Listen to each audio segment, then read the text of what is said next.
కుడి చేతి అక్షంతలు తీసుకొని చేతికి ఉంగరాలు వేసేయండి తీసుకొని మీరు కూడా ఓకేనా. అండ్ అక్షంతలు ప్రతి ఒక్కరి దగ్గరికి వస్తాయి. అండ్ అక్షంతలు ప్రతి ఒక్కరు తీసుకోండి. అక్షంతలు ఏమని చెప్తాను అప్పుడు వేయండి. ఖాళీగా ఉన్నామని చెప్పేసి ఒక్కొక్క నోట్లు వేసుకోకండి సరేనా.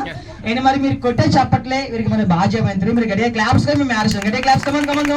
అండ్ అక్షంతలు వేసేటప్పుడు మీరున్న ప్లేస్ నుంచి అక్షంతలని ఎసరకుండా అక్కడ నుంచి లేచి ఇక్కడ వరకు రండి. ఇక్కడ వరకు వచ్చి ఆ తల మీద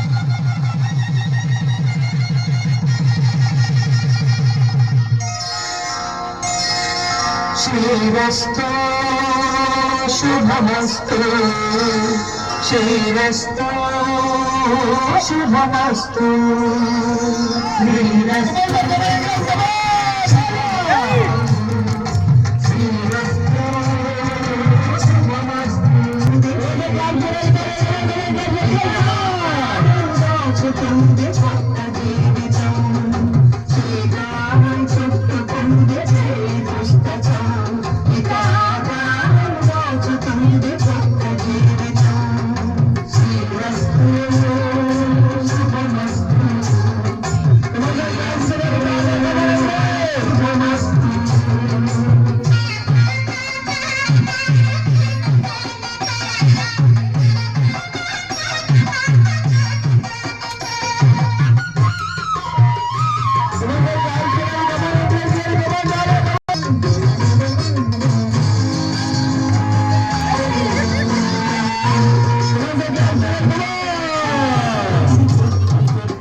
దగ్గరికి వచ్చేసి దంపతులు చక్కగా ఆశీర్వదించండి.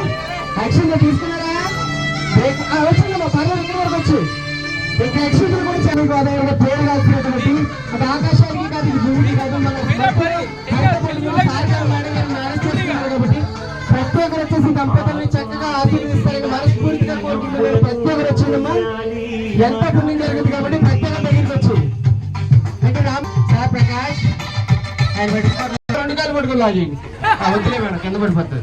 వెరీ గుడ్ సార్ మేడం గారు భుజం వచ్చేయండి సార్ ఇలా వచ్చింది ఈ తరిగి అలా చూపించండి. అరుంధతి నక్షత్రం శతమానం భవతి శతాయుష్ పురుష శతేంద్రియే ఆవిషేంద్రియే అరుంధతియే ఏం కనపడదు సార్.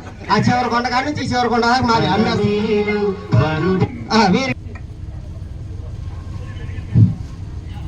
ఈరోజు ఈ గోదావరి నదీ తీరంపై విహరిస్తూ 23 సంవత్సరాల తర్వాత మళ్ళీ అంటే యాక్చువల్గా రజతోత్సవం అంటే 25 సంవత్సరాల తర్వాత చేసుకోవాలనుకున్నాం. కానీ ఆ రాముల వారి యొక్క ఆశీస్సులతోటి ఈ గోదావరి నదీ తీరం మధ్యలో ఒక కళ్యాణం చేసుకోవడం అనేది ఒక మహాద్భుతమైన ఘట్టం. చాలా చాలా ఆనందంగా ఉంది. ఏపీ టూరిజానికి మీకు నా తరఫున ప్రత్యేకమైనటువంటి ధన్యవాదాలు తెలియజేస్తున్నాను. ఎందుకంటే ఇది మాటల్లో చెప్పలేనటువంటి ఆనందం ఇది. ఎందుకంటే ఇది ఊహించకుండా ఇంత మంచి అవకాశాన్ని కల్పించి ఇంతమంది పెద్దల సమక్షంలో నాకంటే పెద్దవాళ్ళు చిన్నవాళ్ళు అందరూ వీళ్ళందరి సమక్షంలో నాకు మరొకసారి కళ్యాణం చేసి వీళ్ళందరి యొక్క ఆశీస్సులు ఇచ్చినందుకు ఆ దేవుడు భద్రాద్రి రాముల యొక్క ఆశీస్సులు ఇచ్చినందుకు మీకు ఈ బోటు ఈ హరితారం టీవీకి అందరూ చాలా